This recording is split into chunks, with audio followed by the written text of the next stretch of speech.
Many Chevrolet Corvettes have faced off against Porsche 911s on the pages, web and actual, of car publications for decades, Motor Trend included. We might even be among the most frequent perpetrators of a somewhat odd battle. The two sports cars' polar opposite engine layouts provided an appropriately overwrought metaphor for their obviously disparate upbringings. It was always the cheap and rowdy Corvette with a big, dumb pushrod V8 in its nose taking on the pricey Porsche. The latter has always been a car that, when compared to the Corvette, was born with at least enough of a silver spoon up its ass so a maximum of 6 cylinders could lay down and fit back there. Back and forth the comparison tests went. Consider the mold broken. The 2023 Chevrolet Corvette has gone all exotic on us, its engine moving to the middle to break through the breed's front-engine performance ceiling. In track-ready Corvette Z06 form, it even ditches pushrods. A new dual overhead cam 5.5-liter V8 with a flat plane crankshaft scooches the new Corvette Z06 into a more deserving place in the global sports car conversation, delivering Ferrari noises and the most power ever from a naturally aspirated V8 production engine. The 2023 Chevrolet Z06, festooned with carbon fiber bits, including an optional set of lightweight wheels with more airspace between their spokes than any previous offering, is the maximal 8th generation, so far, version. An uncompromising supercar. So which 911 would you line it up against? It's a trick question. Sure, the Motor Trend 2022 Performance Vehicle of the Year winning 911 GT3 makes some sense, but it's down big time on power while costing more than the Z06. No, on this occasion of the Corvette's divine re-engineering, we're breaking the mold, by molding this comparison test for some fairness. It means finding a Porsche that's enough like the Z06. It means something mid-engine and track-focused, something like the Porsche 718 Cayman GT4 RS. Yes indeed, for the first time there is a production Corvette with its engine in the same place as a similar production Porsche. It isn't a 911, but the Cayman GT4 RS has some 911 magic deep in its loins, a version of the 911 GT3's racing-derived 4.0-liter flat-six engine. Meanwhile, the Corvette Z06's new OHC V8 was designed alongside the racing version that propels Corvette racing C8Rs around endurance racing tracks the world over. Never mind that the Cayman has only 6 cylinders behind its seats, so does a 911. The GT4 RS engine is, like the GT3's 502 horsepower boxer, down on power compared to the Z06's V8. But even with only 493 horsepower, it's bolted to the smaller 718 chassis, maximizing its potential. The list of similarities between these two hardcore sports cars goes on. They both have dual-clutch automatic transmissions, notable aerodynamic upgrades, and exotic wheel materials, carbon fiber for the Chevy, magnesium for the Porsche. If a single aspect of the old Corvette versus Porsche dynamic holds, it's in the area you guess, price. The standard Cayman may be the starter Porsche sports car, but in GT4 RS guise, it starts at $151,850, tens of thousands more than the $132,540 Z06 and nearly as much as a base GT3. With both test cars optioned handsomely with most available add-ons, and the Vette Z07 specification, more than $30,000 separates them, the Porsche approaching new condo territory at $195,100 all in. Porsche's prices have crept up, by the way, meaning this same RS now starts at $163,650. With the same $13,250 Weissach package and $15,640 magnesium wheels, plus the $8,000 carbon ceramic brake package, $2,160 leather interior, $3,040 front axle lift, and various special order baubles, $200,000 is on the table. What with the 2023 Chevrolet Corvette Z06 winning our 2023 Performance Vehicle of the Year award, an award the 718 Cayman GT4 RS competed for, and with the price disparity, obviously the Porsche loses this comparison test, then? We can't deem it obvious. As ever, the Porsche more than justifies its price. Study the test numbers for a clue as to why. The Cayman GT4 RS very nearly keeps up with the vastly more powerful Corvette Z06 to 60 miles per hour, around our figure-8 course, on the skid pad, during emergency braking, and more.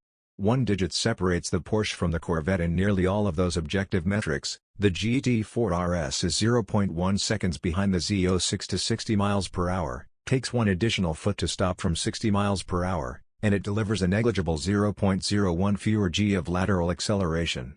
Yes, that means this Porsche Cayman GT4 RS rips to 60 miles per hour in 2.9 seconds, stops from 60 miles per hour in 96 feet, and hangs on for 1.15 grams around our skid pad. Those are supercar numbers, and not far behind the 911 GT3s. Whether you think they're sufficient to justify the supercar label for a massively hopped-up version of Porsche's base sports car, well, that's between you and your ego and what you think supercar means. Sporting nearly 200 horsepower less than the Corvette, the 718 Cayman GT4 RS shows what effect mass has on performance. By weighing some 450 pounds less, its power-to-weight ratio approaches the Corvette's, with the gap between their figures far narrower than the two cars' horsepower differential. Just as important is how the mass affects each car's feel. The GT4 RS simply moves more lightly on its tires than does the Z06, which feels massive by comparison. Both cars spasm into corners with even minor steering wheel inputs, but you feel the Z06 turn in. The Porsche? You think, you turn, the shorter wheelbase chassis pivots on its axis without delay. The Chevrolet is larger and feels like it, though none of our judges complained about its ability to change direction. Nor does size really seem to hold back the Corvette Z06's total performance. Despite just eking past the Cayman GT4 RS to 60 miles per hour, around our skid pad, and stopping just 1 foot shorter from 60 miles per hour, the Corvette lumbers away from it around our figure-8 course. The Chevy opens up a 0.4-second lead on the Porsche, all while generating 0.05 more Gs on average, 0.99 to 0.94.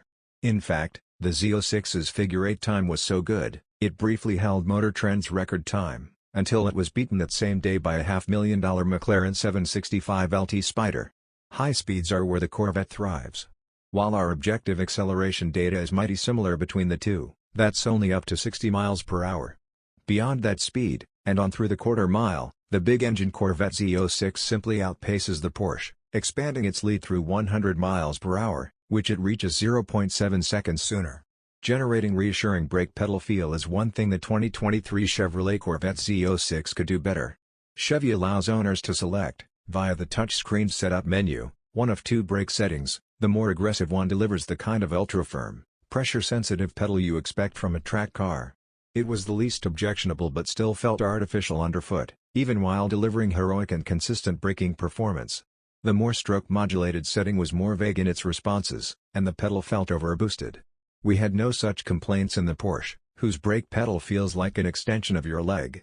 A few drivers complained of some front-end skipping on bumpier track surfaces, though, as if the front axle were bouncing along during hard braking.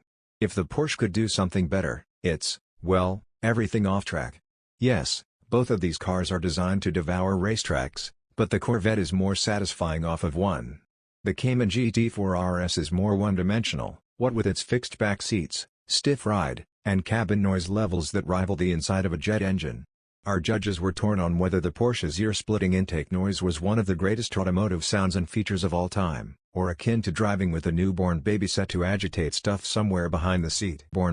You see, Porsche artfully routes the 718 Cayman GT4 RS intakes through the quarter windows behind each seat, plumbing them first into the cabin and then down into the flat sixes intake plenum. That means occupants share acoustic space with the intakes, and those intakes are tuned such that the sound they generate changes pitch violently near the GT4 RS 9,000 revolutions per minute redline. Imagine the old Lexus's FV8s who stepped on a goose? Intake honking, only the goose is being tortured while being crushed. It's cool the first few times you access this crescendo, and headache-inducing for some every time afterward. Even wearing a full-face racing helmet, hearing protection was almost necessary to prevent our ears from ringing after a lapping session. Seriously, no one wants to avoid redline in their high-performance sports car, but the Cayman forces this kind of Sophie's choice every time you press the accelerator. Of course, next time we'll remember to add earplugs to our equipment bag, which certainly solves the problem. When not suffering/enjoying oral assaults, the Porsche's occupants can enjoy the Spartan, race-inspired environs of a stripped-down Cayman cabin featuring fabric door pull straps. Our test car's optional fixed buckets only slide fore and aft, though the driver's seat features a hidden power height adjustment we found after a week of driving around Los Angeles. Either way, it's all pretty basic. The Corvette feels like an Escalade by comparison. You can go full ham sandwich on a track before loafing home with your ventilated, multi-way power adjustable seat cranked to chili. The Z06's head-up display puts pertinent info up in your field of view, as useful when cruising a highway as when timing your perfect paddle-fired upshift on the track. And the Chevy's electronically adjustable suspension offers more range than the Porsche's, with the Tour mode returning a genuinely comfortable ride. With our Z06's Michelin Pilot Sport Cup 2 rupees, there was some tramlining on conventional roads, but overall, this is a supercar that is nearly boring to drive when driven normally. Okay, our Z06 test car came loaded, but we'd still pick a base model to drive a long distance, given the roomier cabin and more tame ride distance. We mean it when we say these two mid-engine sports cars, supercars, even, are evenly matched, even if their on-paper specs suggest a yawning chasm between them. The Chevrolet Corvette Z06 wins this matchup at the margins, though. It's cheaper. It's a hair quicker, grippier, and stoppier. It also makes compelling vroom-vroom noises of its own. It's as good or better than the Porsche on track, and in a different class altogether in real life on everyday city streets and highways. The only natural thing to do, of course, is to line up the Z06 with its old sparring partner, the 911, and see what comes of it. But for now, the Corvette's big leap forward has dropped it into contention with the lesser 718 Cayman, and we couldn't care less, so long as we get more of this type of excellence as the Corvette story continues.